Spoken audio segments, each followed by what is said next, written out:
नमस्कार, मैं हूं महक विश्नोई और आप देख रहे हैं आर्य न्यूज। बुलेटिन की शुरुआत करेंगे इस वक्त की बड़ी खबर के साथ। आपको बता दें कि बड़ी खबर जो है लखनऊ से सामने आई है। आपको बता दें लखनऊ से बड़ी खबर, 2000 करोड़ से यूपी में स्थापित होगा बायोप्लास्टिक पार्क। आपको बता दें इस वक्त की बड़ी और अहम जानकारी लखनऊ से सामने आई है। यूपी में स्थापित होगा बायोप्लास्टिक पार्क। सीएम ने परियोजनाओं को तेजी से पूरा करने के दिशा निर्देश दिए। साथ ही आपको बता दें कि सीएम योगी ने परियोजनाओं को तेजी से पूरा करने के दिशा निर्देश दिए हैं। प्रदूषण को कम करने में मददगार होगा बायोप्लास्टिक पार्क। लखीमपुर खीरी में 1000 हेक्टेयर में बनाया जाएगा ये पार्क। आपको बता दें कि लखीमपुर खीरी में 1000 हेक्टेयर में ये पार्क बनाया जाएगा। साथ ही बलरामपुर चीनी मिल फार्म द्वारा कुंभी गांव में भी पार्क बनाया जाएगा। पार्क के विकास के लिए यूपीडा को बनाया जाएगा नोडल। इस वक्त की बड़ी और अहम जानकारी लखनऊ से सामने आ रही है। आपको बता दें कि बायोप्लास्टिक पार्क का निर्माण किया जाएगा और लखीमपुर खीरी में यह पार्क बनेगा। साथ ही आपको बता दें कि पर्यावरण के लिए ये काफी अच्छा रहेगा। इसी के साथ कुंभी गांव में भी एक पार्क का निर्माण होगा।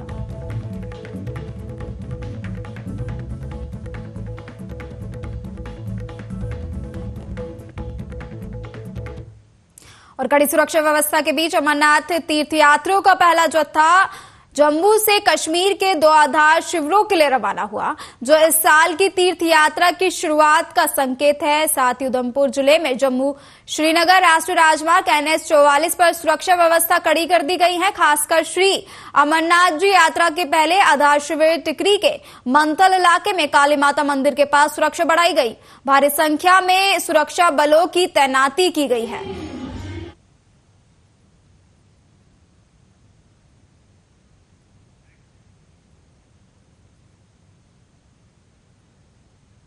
भाजपा सांसद कंगना रनौत ने अपनी प्रतिक्रिया दी और कहा कि सदन को नहीं चलने दिया गया।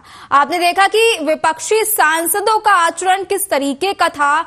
अध्यक्ष ने भी उन्हें फटकार लगाई। विपक्षी सांसद किसी की बात सुनने को तैयार ही नहीं है।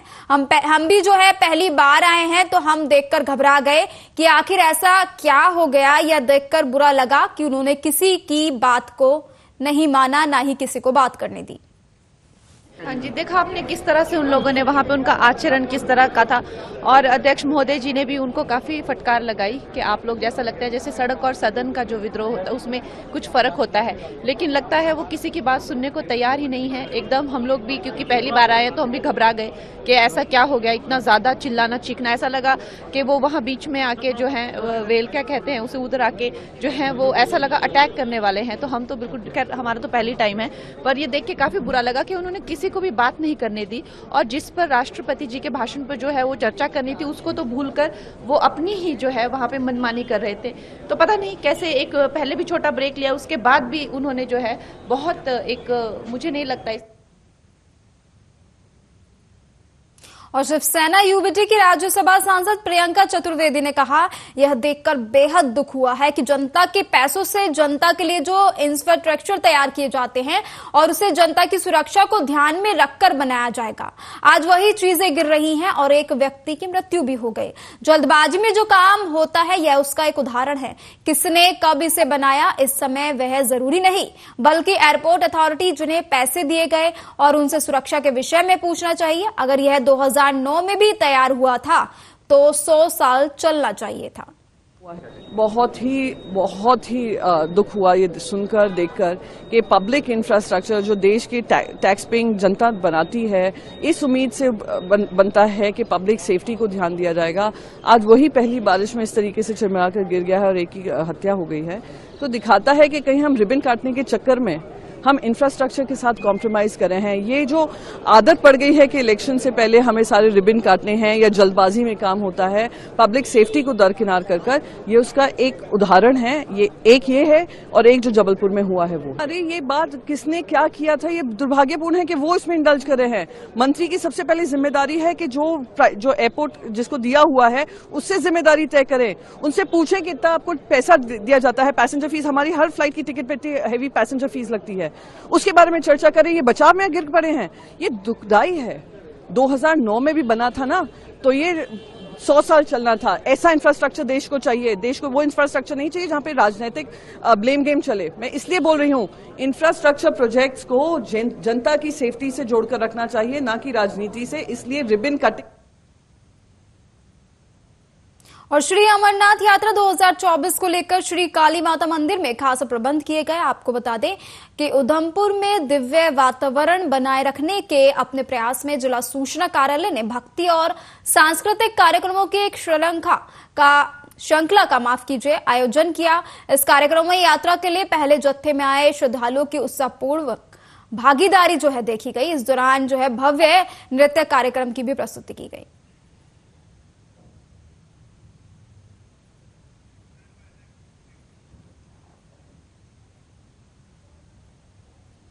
और आपको बता दें कि एक बड़ी खबर सामने आ रही है कौशाम्बी से एक बड़ी खबर देखने को मिली है। आपको बता दें कि खाना बनाते समय सिलेंडर में भीषण आग लग गई। बड़ी खबर कौशाम्बी से सामने आई। आपको बता दें कि खाना बनाते समय सिलेंडर में भीषण आग लग गई और आग लगने से मां बेटी समेत 5 लोग इस हादसे में झुलस गए। इस वक्त की बड़ी और अहम जानकारी कौशाम्बी से सामने आई। आपको बता दें कि फायर ब्रिगेड टीम ने आग पर बामुश्किल काबू पाया। फिलहाल सभी घायलों को अस्पताल में भर्ती कराया गया है। और आपको बता दें बड़ी खबर कौशाम्बी से सामने आई है, जहां सिलेंडर फटने की वजह से बड़ा हादसा हो गया और पूरा हादसा मंजनपुर कोतवाली क्षेत्र के थांबा का बताया जा रहा है। इस वक्त की बड़ी और अहम जानकारी आपको बता दें कौशाम्बी से सामने आई है, जहां पर एक हादसा हो गया है। सिलेंडर फटने से बड़ा ये हादसा हुआ। आपको बता दें कि खाना बनाते समय सिलेंडर में आग लग गई, जिसके चलते एक बड़ा हादसा हो गया। और इस दौरान आग लगने से मां बेटी समेत 5 लोग आग में झुलस गए। साथ ही आपको बता दें कि घायलों को अस्पताल में भर्ती कराया गया। फिलहाल सभी का इलाज अस्पताल में जारी है।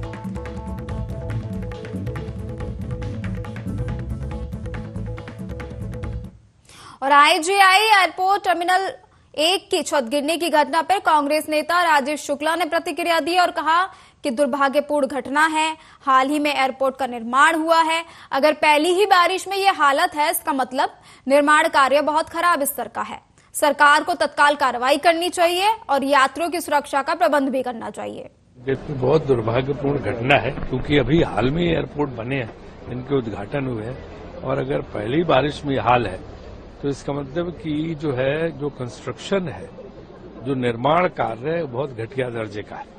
इसलिए सरकार को तुरंत कार्रवाई करनी चाहिए। जो लोग इसमें इन्वॉल्व उनको सख्त दंड देना चाहिए और यात्रियों की सुरक्षा का प्रबंध करना चाहिए। देखिए, तो जो सब है नीट वगैरह की समस्या है, उनको लोग उठाएंगे और उसके अलावा आगे राष्ट्रपति के भाषण पर धन्यवाद प्रस्ताव पर चर्चा भी होगी। देखिए, मेरा मानना है कि राष्ट्रपति और स्पीकर ये सब संवैधानिक पदों पर आसीन लोग होते हैं। इनको राजनीतिक विवादों में सरकार को नहीं।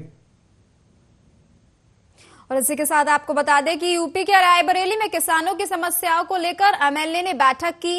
एमएलए मनोज पांडे ने पीडब्ल्यूडी गेस्ट हाउस में ये बैठक की है। साथ ही किसानों की समस्याओं के निस्तारण के लिए दिशा निर्देश दिए। समस्याओं के निस्तारण के लिए अधिकारियों को निर्देश पारित किए गए। एमएलए मनोज पांडे ने कहा कि गोवंशों को गौशालाओं में रखने के प्रबंध किए जा रहे हैं। साथ ही डीएम हर्षिता माथुर से भी विधायक मनोज पांडे मिले। आबादी का सबसे नहीं, निश्चित रूप से समस्या है। उस समस्या के समाधान के भी उपाय सरकार कर रही है। अगर आज आप देखें तो उत्तर प्रदेश में कई हजार की संख्या में ऐसे पशुओं को, आवारा पशुओं के सुरक्षा और संरक्षण के लिए और किसानों की कृषि बचे, इसके लिए संरक्षण केंद्र के लगातार स्थापना हो रहे हैं। हम भी इसको लेकर के चिंतित हैं। किसान हमारे देश का सर्वोपरि है, आबादी का सबसे बड़ा हिस्सा है और किसान को किसी भी तरीके की समस्याओं से हम सब बचाएं, ये हम सबकी नैतिक जिम्मेदारी है और सरकार इस पर बहुत गंभीर है और लगातार काम कर रही है। इस मुद्दे को भी हमने माननीय उत्तर प्रदेश के मुख्यमंत्री जी से भी 4 दिन पहले मिल करके मैंने इस बात को रखी थी और माननीय मुख्यमंत्री जी ने इसको तत्काल निराकरण के लिए अपर मुख्य सचिव ग्राम विकास को निर्देश भी दिए हैं। उस क्रम में आज मैं लोक निर्माण विभाग में संबंधित जितने खंड विकास अधिकारी हैं हमारी विधानसभा के, उन पे बैठक भी करने जा रहे हैं और नए आवारा पशुओं को संरक्षण देने के लिए, इनको रोकने के लिए, इनको कहीं रखने के लिए जिससे किसानों की फसल नष्ट न हो, इस पर आज हम लोग एक बड़ी संख्या में पशु आश्रय केंद्र बने, इस पर भी हम लोग आज बैठक में निर्णय लेंगे। और अमरनाथ यात्रा के लिए श्रद्धालुओं का पहला जत्था शुक्रवार को जम्मू से रवाना हो गया। श्रद्धालु को विदा करने से पहले उपराज्यपाल मनोज सिन्हा ने जम्मू में अमरनाथ बेस कैंप में पूजा की और हरी झंडी दिखाई। साथ ही इस मौके पर मनोज सिन्हा ने कहा कि अमरनाथ यात्रा के लिए तीर्थयात्रियों का पहला जत्था जम्मू से रवाना हो गया है। उन्होंने सुरक्षा की बात करते हुए कहा कि पिछले 3 से 4 वर्षों में यात्रा के लिए काफी इंतजाम किए गए हैं और इस बार भी जम्मू कश्मीर प्रशासन ने सभी जरूरी इंतजाम किए हैं। सुरक्षा बढ़ा दी गई है। आज बेस कैंप भगवती नगर जम्मू से पहला जत्था बालटाल और पहलगाम के लिए रवाना हुआ। 29 जून को यात्रा शुरू होगी। यात्रा मार्ग पर सुरक्षा बलों की तैनाती को बढ़ा दिया गया है। इसके साथ ही ड्रोन और 365 एंगल के सीसीटीवी कैमरों से यात्री वाहनों पर नजर रखी जा रही है।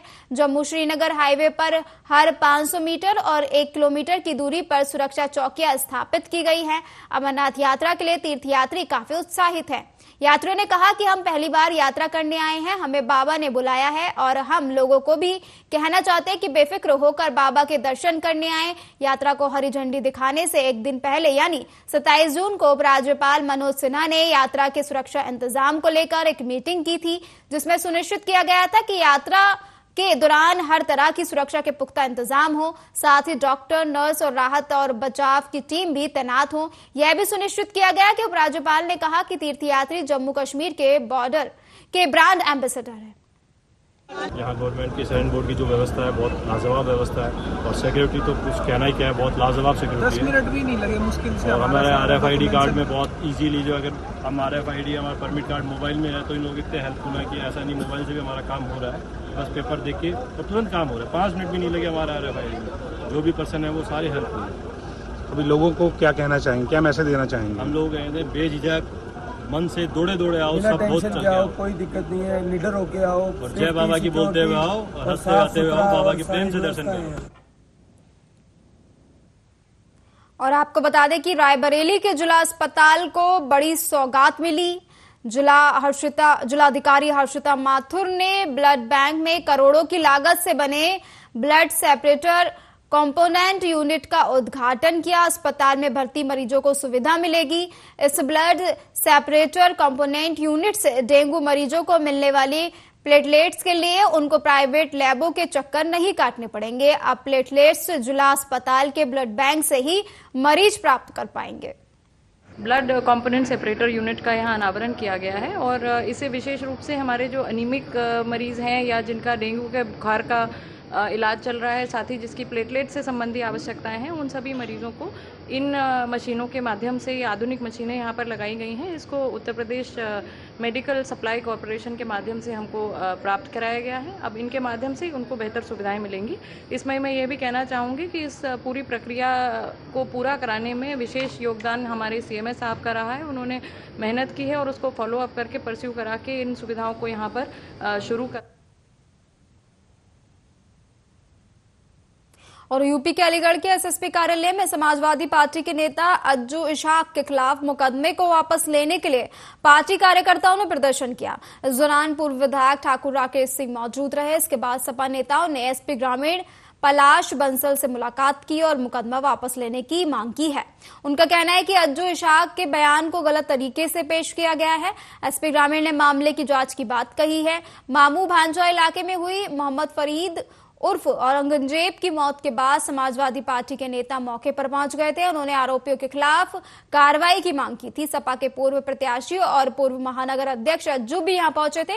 इस दौरान उन्होंने कहा था कि चाहे गोलियां चल जाएं, लेकिन वह पीड़ित परिवार के लिए न्याय लेकर रहेंगे। मृतक के शव के साथ खड़े होकर उन्होंने यह बयान दिया था, जिसके बाद उनका वीडियो सोशल मीडिया पर जमकर वायरल हो रहा था, जिसको लेकर लगातार उसके खिलाफ कार्रवाई की मांग शुरू हो गई।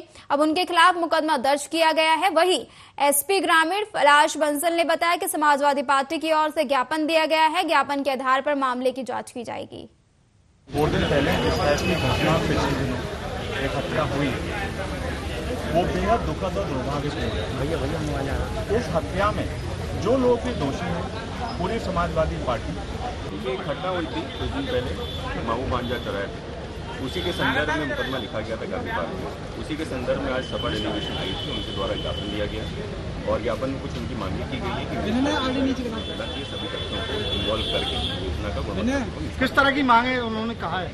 उन्होंने मांगे ये की है कि एक मुकदमा उनके पुलिस द्वारा लिखाया। और रायबरेली से बड़ी खबर सामने आई, जहां मासूम बच्चों का भविष्य दो शिक्षिकाओं की आपस की लड़ाई में बर्बाद हो रहा है। महिला शिक्षकों की दबंगई से परेशान अभिभावक। मामला डलमऊ तहसील क्षेत्र के प्राथमिक विद्यालय सुरसना का है, जहां शिक्षिकाओं की दबंगई और झगड़े के कारण बच्चों के साथ मारपीट करने की वजह से अभिभावक अपने बच्चों को मई से विद्यालय भेजना बंद कर दिया था। 26 जून से विद्यालय पुनः चालू हो गए। सुरसना ग्राम सभा के परिषदीय विद्यालय में एक भी बच्चा स्कूल आने को तैयार नहीं है। अभिभावक ने इसकी शिकायत खंड शिक्षा अधिकारी नंदलाल रजत से की थी। खंड शिक्षा अधिकारी ने जांच कर कार्रवाई की बात तो कहकर पल्ला झाड़ दिया, लेकिन अभी तक कोई कार्रवाई नहीं हुई। आज फिर अभिभावक अपने बच्चों की टीसी लेने पहुंचे तो शिक्षिकाओं ने उनसे अभद्रता पूर्वक बात करने लगी और कहा कि ले जाइए अपने बच्चों को 1 साल बाहर पढ़कर देख लीजिए, जिसका वीडियो अब जोरों से सोशल मीडिया पर वायरल हो रहा है। तब निकलेगी जब तुम दोगी कि तुम नहीं पढ़ाओगी यहाँ, तब हम लोग पढ़ाई। जब स्कूल में झगड़ा न हो जब पढ़े बच्चन का नहीं, हफ्ता में झगड़ा हुआ मतलब बच्चे क्या पढ़े स्कूल में? बताओ। ऐसा नहीं होता है कि 1 साल और लड़ाई न मत। हाँ, 1 साल तुम और पढ़ा लो, वहाँ लड़ाई झगड़ा ना होता हो जब हम वापस होने 1 साल बाद 1 साल कहीं और नाम लिखा ले। राजीव गांधी है। और आपको बता दें, उत्तर प्रदेश के गाजियाबाद से एक हैरान कर देने वाला वीडियो सामने आया। इसमें करीब 30 साल की लड़की एकदम नग्न अवस्था में सड़क पर घूमती दिखाई दे रही है। अफसोस की बात यह है कि इस लड़की को ना तो किसी ने रोका और ना ही कपड़ा पहनाना उचित समझा। फिलहाल सोशल मीडिया पर वीडियो वायरल है और लोग कानून व्यवस्था को लेकर खूब कमेंट्स कर रहे हैं। यह वीडियो गाजियाबाद में मोहन नगर चौराहे का बताया जा रहा है। वाहनों की हेडलाइट जल रही है, इसलिए ये वीडियो देर शाम के वक्त का ही लग रहा है। 10 सेकंड के इस वीडियो में एक लड़की सड़क पर नग्न अवस्था में चलती दिखाई दे रही है। उस वक्त सड़क पर खूब आवाजाही है। फुटपाथ पर खड़े एक शख्स ने मोबाइल से ये वीडियो बनाया। वहां आसपास से अन्य लोग भी इस लड़की को देखते हुए गुजर गए। बगल से कारें जा रही हैं, ई रिक्शा खड़े हैं। ये लड़की कौन है, कहां की रहने वाली है, इस अवस्था में क्यों घूम रही है, फिलहाल इन सब के बारे में कोई जानकारी नहीं है। पुलिस के संज्ञान में तो ये मामला तब आया जब बुधवार रात सोशल मीडिया पर वीडियो वायरल हुआ और कुछ मीडिया कर्मियों ने मामला जानने के लिए फोन किया। सोशल मीडिया यूजर्स बोले, प्रथम दृष्टया लड़की विक्षिप्त प्रतीत नहीं होती। कुछ लोग मान रहे हैं कि लड़की नशे में हो सकती है, तो वहीं कुछ लोगों का यह भी मानना है कि लड़की के साथ किसी ने गंदा काम किया हो और उसको सड़क पर ऐसे ही छोड़ दिया हो। सोशल मीडिया पर एक निर्वस्त्र महिला का वीडियो काफ़ी तेजी से वायरल हो रहा था और जिसके विषय में बताया जा रहा था कि वह मोहन नगर मेट्रो थाना साहिबाबाद का बना हुआ है। इस वीडियो को संज्ञान में लेते हुए इसकी जांच की गई। मोहन नगर मेट्रो के पास में सीसीटीवी फुटेज की पिछले 5 दिनों की फुटेज चेक की गई, जिसमें कि ऐसी घटना कोई प्रकाश में नहीं आई और वीडियो में जो लोकेशन दिख रहा है उस लोकेशन का वर्तमान लोकेशन से मिलान किया गया, तो उसमें सड़क, डिवाइडर आदि में काफ़ी परिवर्तन दृष्टिगोचर हुए। इस आधार पे अभी फिलहाल ये कहा जा सकता है कि ये वीडियो वर्तमान की न बनी होकर के काफ़ी पहले की बनी हुई है। इस वीडियो के विषय में जानकारी। और मध्य प्रदेश के मुख्यमंत्री मोहन यादव ने कहा, कांग्रेस चुनाव के समय एक अलग रोल में रहती है, चुनाव के बाद असली चरित्र सामने लाती है। सैम पित्रोदा के शर्मनाक बयान के बाद कांग्रेस ने उन्हें पार्टी से बाहर कर दिया था और जैसे ही चुनाव निकल गए उन्हें फिर से वापस कांग्रेस में ले आए। पूरे देश के सामने कांग्रेस को माफी मांगनी चाहिए और सैम पित्रोदा को पार्टी से बाहर का रास्ता दिखाना चाहिए। आपको बता दें कि कांग्रेस नेता सैम पित्रोदा को एक बार फिर ओवरसीज कांग्रेस का अध्यक्ष बनाया गया। हाल ही में हुए लोकसभा चुनाव के दौरान उन्होंने अपने विवादित बयानों के बाद 8 मई को पद से इस्तीफा दे दिया था। सच्चे अर्थों में कांग्रेस का चरित्र दोमुहा है। इसका सबसे बड़ा उदाहरण ये सैम पित्रोदा का कांग्रेस का वापसी का दरवाजा है। बड़े दुर्भाग्य के साथ कहना पड़ रहा है, कांग्रेस हमेशा चुनाव के समय एक अलग रोल में रहती है और चुनाव के बाद असली चरित्र लाती है। सैम पित्रोदा के माध्यम से भारत के विभिन्न प्रांतों में रहने वाले स्थानीय रहवासियों को, खास करके आदिवासी अंचल के लोगों को अपमान का घूंट पीना पड़ा था और कितना शर्मनाक स्थिति का बयान उनका था। और कांग्रेस ने कहा था हमारा कोई लेना देना नहीं, और कांग्रेस ने उनको अपनी पार्टी से बाहर कर दिया। और जैसे ही चुनाव निकल गए, कांग्रेस अपने वादे से मुकर गई, वापस पार्टी, जो माननीय प्रधानमंत्री जी ने उस समय भी कहा था कि कांग्रेस आज निकाल रही है, कांग्रेस का दरवाजा वापस खुलेगा और सैम पित्रोदा उनका कांग्रेस की धरोहर बन के निकलेगा। और वो सबके और मेरे साथ इस बुलेटिन में इतना ही। तमाम बड़ी खबरों के लिए आप देखते रहिए आर्या न्यूज। नमस्कार।